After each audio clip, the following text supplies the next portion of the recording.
Hello students, मेरा नाम कुलदीप है और आज हम लोग मॉलिक्यूलर बेसिस ऑफ इनहेरिटेंस के लेक्चर नंबर 3 को डिस्क्राइब करेंगे, अच्छे से पढ़ेंगे उनके बारे में। इसमें हम लोग जानेंगे कि DNA as a genetic material है, उसको कैसे प्रूफ किया गया। तो पहले इस लेक्चर नंबर 3 में हम लोग पढ़ेंगे transforming principle of DNA, Griffith के एक्सपेरिमेंट को खूब अच्छे से समझेंगे और कैसे उस चीज़ को मैक्लॉयड, एवरी और मैकॉर्डी ने प्रूफ किया, उसका बायोकेमिकल कैरेक्टराइजेशन किया। तो इस पूरे लेक्चर में हम लोग इस चीज़ को बड़ा अच्छे से बेसिक लेवल पे बातों को समझेंगे, बड़ा मॉलिक्यूलर लेवल पे बातों को समझेंगे और कोशिश करेंगे कॉन्सेप्ट को आपको ज़्यादा से ज़्यादा अच्छे तरीके से क्लियर किया जाए। अब बात करने जा रहे हैं कि अब यहाँ पर सेंट्रल डोग्मा में प्रॉब्लम आ चुकी थी। डीएनए, आरएनए और प्रोटीन के बीच में कंपटीशन था कि बताओ जेनेटिक मटेरियल क्या है। तो कुछ साइंटिस्ट बोलते थे DNA is a genetic material, कुछ बोलते थे नहीं नहीं नहीं आरएनए जेनेटिक मटेरियल है, और कुछ प्रोटीन को लेकर के बड़ा जिद मचाए हुए थे। ठीक है, तो उसमें एक प्रिंसिपल आता है ट्रांसफॉर्मिंग प्रिंसिपल। बताया किसने? ग्रिफिथ ने बताया। उन्होंने एक बैक्टीरिया यूज करी, स्ट्रेप्टोकॉकस निमोनिया। कौन सी बैक्टीरिया यूज करी? स्ट्रेप्टोकॉकस। कहीं कहीं पे बुक में डिप्लोकॉकस भी लिखा है, दोनों में ज्यादा अंतर नहीं है। स्ट्रेप्टोकॉकस, कॉकस का मतलब होता है ऐसे कोई ओवल स्फेरिकल बैक्टीरिया।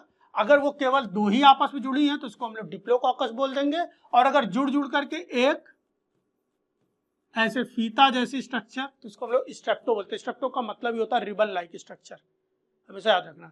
मैंने पहली क्लास में यही बोला है कि बायोलॉजी एक लैंग्वेज, हमको लैंग्वेज डिकोड करनी है बस। बायोलॉजी एक लैंग्वेज है। स्ट्रेप्टो मतलब होता है कोई एक रिबन जैसा स्ट्रक्चर, डिप्लो मतलब दो ही थे, तो कहीं पर डिप्लो लिखा मिलेगा, कहीं पे स्ट्रेप्टो। स्ट्रेप्टोकॉकस निमोनिया, इसके दो स्ट्रेन्स थे। एक स्ट्रेन से मान लेते कोई बैक्टीरिया है, मान लीजिए टिटनेस की बैक्टीरिया आपके अंदर चली गई, बैसिलस टेटनाई चली गई, तो जरूरी नहीं टेटनस हो, जरूरी नहीं है वो टेटनस हो। जैसे इंसान के अलग अलग स्ट्रेन है ना, हम अलग तरह के नुकसानदेह किसी के लिए हो सकते हैं, हो सकता है ये अलग तरह से हो। वैसे ही स्ट्रेप्टोकॉकस निमोनिया जो थी उसके दो स्ट्रेन है। एक स्ट्रेन है जो वायरुलेंट है, जो इन्फेक्शन करने पे उसकी डेथ कॉज करेगा, और एक जो है वो नॉन वायरुलेंट है। सर ये वायरुलेंट है, वो क्या हुआ? एक्चुअली में जो वायरुलेंट है वो, मान लिया ये बैक्टीरिया है, इसके चारों तरफ एक कोट पाया जाता है, और वो जब बॉडी के अंदर इंटर होता है तो जिस होस्ट के अंदर इंटर होता है वो होस्ट का इम्यून सिस्टम उसके अगेंस्ट काम नहीं कर पाता है, और ये अपना एक्शन ले करके उसको मार देता है। मतलब सारा खेल ये कोट का है। हाँ भाई, ये कोट का है। काहे से बनता है सर ये कोट? ये पॉलीसेकेराइड से बनता है। बोलो भाई, बात समझ आ रही कि नहीं आ रही है? मतलब ये कोट बनाने के लिए इनके पास कुछ डीएनए होगा, लेकिन अभी हम लोग आगे की बात नहीं करेंगे। ग्रिफिथ ने क्या बताया सिर्फ वही सोचेंगे। अभी डीएनए बोलना पाप है यहाँ पे।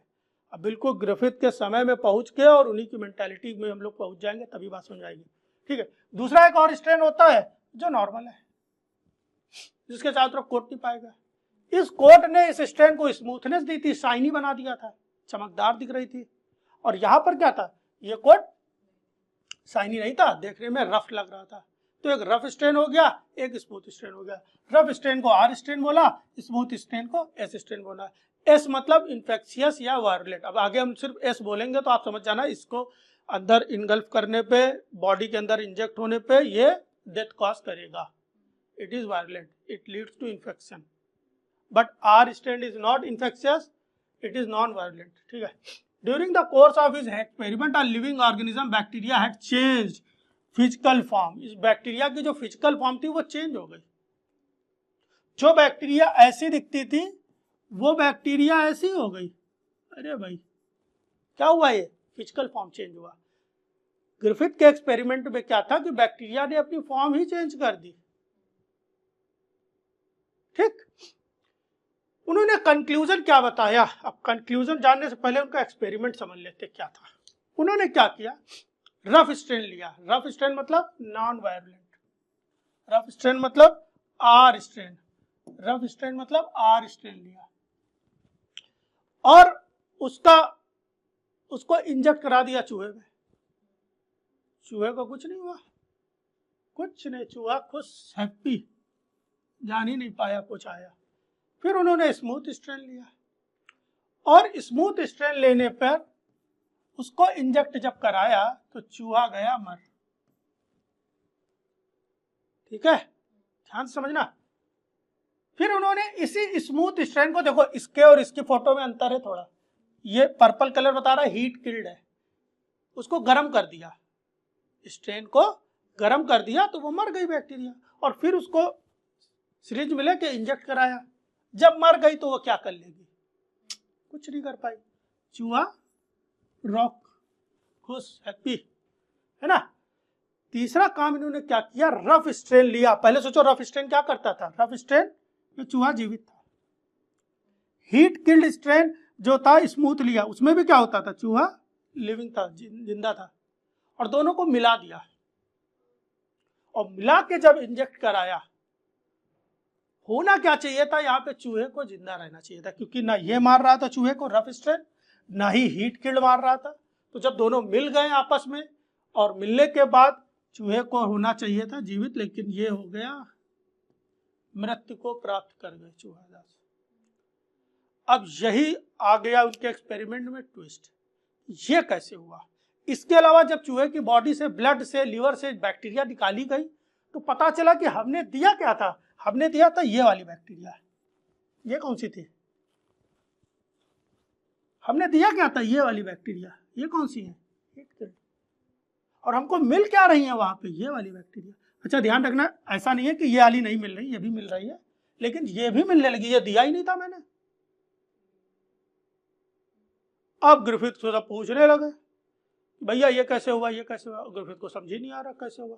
उन्होंने बोला कुछ ट्रांसफॉर्मिंग प्रिंसिपल, उन्होंने बोला कि चेंज होगा, जब आपने दिया ही नहीं था तो ये आ कहां से गए। बात समझ रहे हो कि क्लास के अंदर ये दोनों अंदर, दो लड़कियां, ये दोनों अंदर जाए,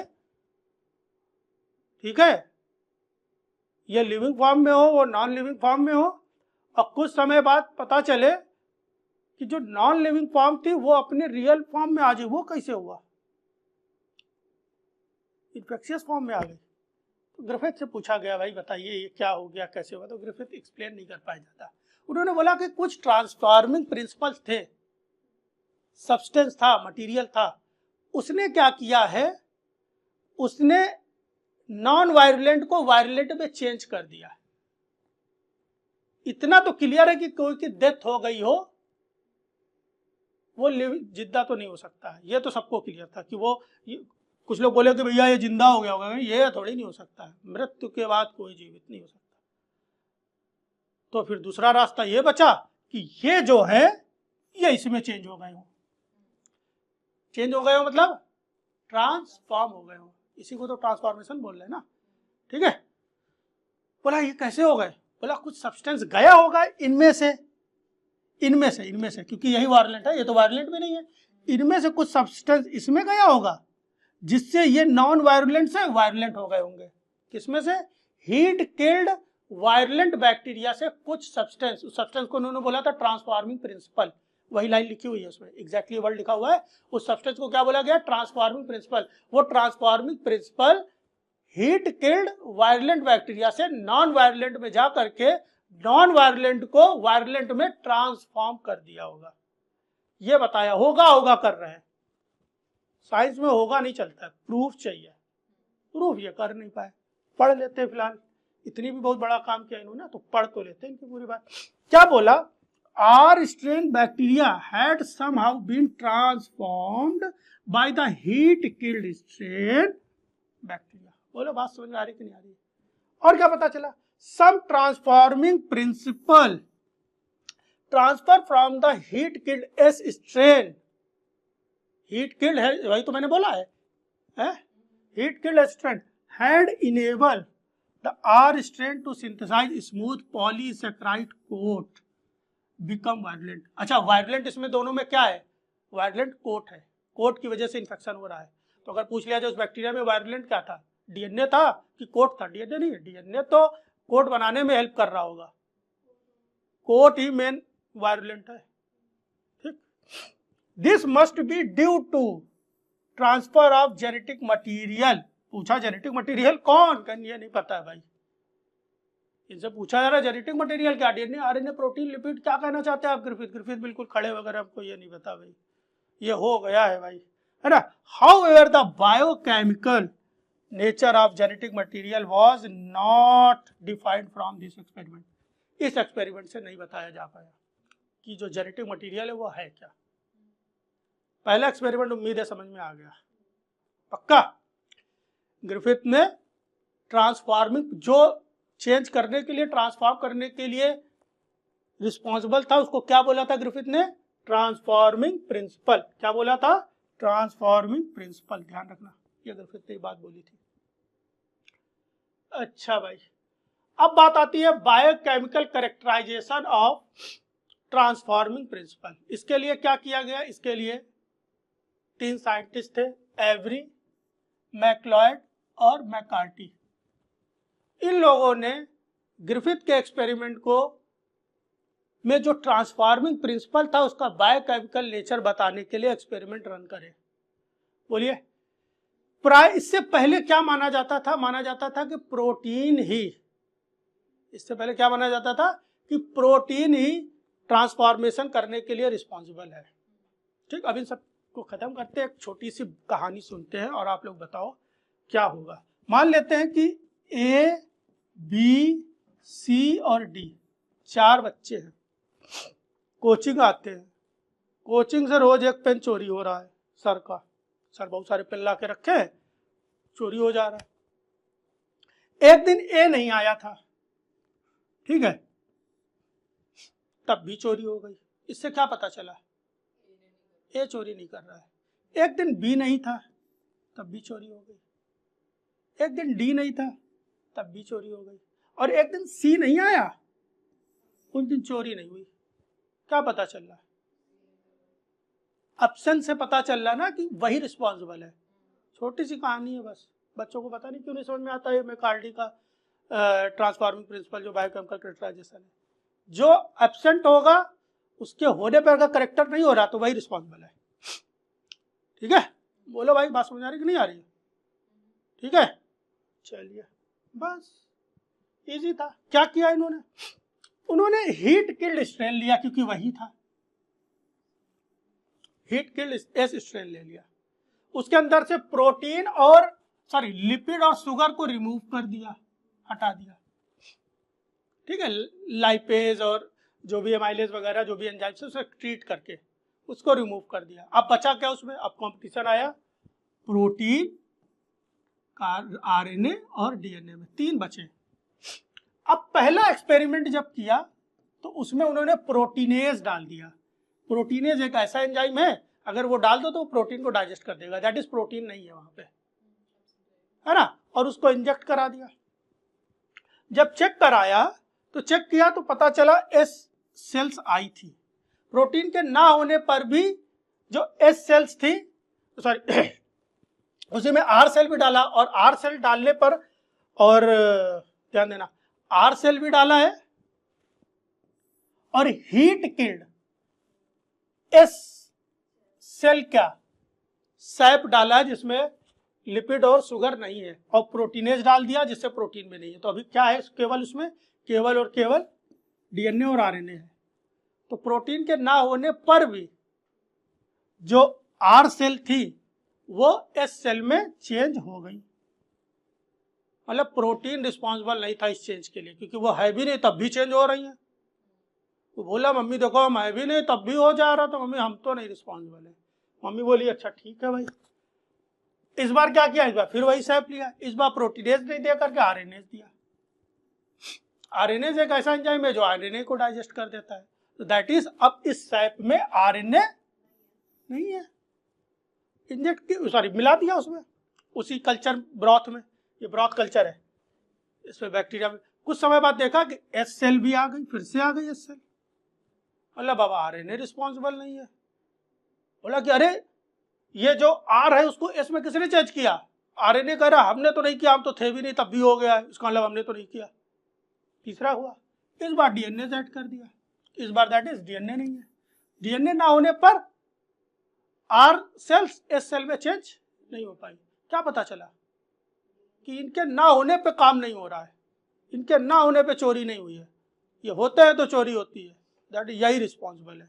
यहाँ से क्लियर हो गया कि DNA is a genetic material. लेकिन बहुत साइंटिस्ट आए, हम नहीं मानेंगे। क्यों नहीं मानोगे?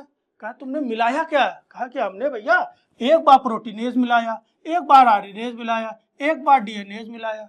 ये क्या है? बोला ये सारे एंजाइम है भाई। बोला एंजाइम क्या होता है? बोला एंजाइम जो होता है वो प्रोटीन ही तो होते हैं। बोला कि तुम प्रोटीन मिला करके कह रहे हो कि डीएनए रिस्पॉन्सिबल है। बेगा प्रोटीन मिला प्रूव करके दिखाओ। क्वेश्चन ये है कि जो मैकार्डी मैक्लाइड का एक्सपेरिमेंट था उसमें क्लियर क्यों नहीं हो पाया कि DNA is not DNA is a genetic material? अभी भी क्लियर नहीं हुआ। बोलोगे क्योंकि सर उन्होंने एंजाइम यूज किया था और एंजाइम खुद प्रोटीन है, और प्रोटीन यूज करके आप बोल रहे हो प्रोटीन रिस्पॉन्सिबल नहीं है, ये कैसे हो सकता है? हर जगह पे प्रोटीन ही तो यूज कर रहे हो, यहाँ पर भी प्रोटीन यूज करो, बोल लो डीएनए रिस्पॉन्सिबल नहीं है। तो ये प्रूफ नहीं हो पाया अभी भी स्पष्ट रूप से कि जिसके ऊपर कोई शंका ही ना हो। बोलो बात समझ में आ रही कि नहीं आ रही? क्लियर? ये बात समझ में आई कि इसको डिस्प्रूव क्यों किया गया? क्योंकि आप प्रोटीन यूज करके बोल रहे हो डीएनए रिस्पॉन्सिबल है।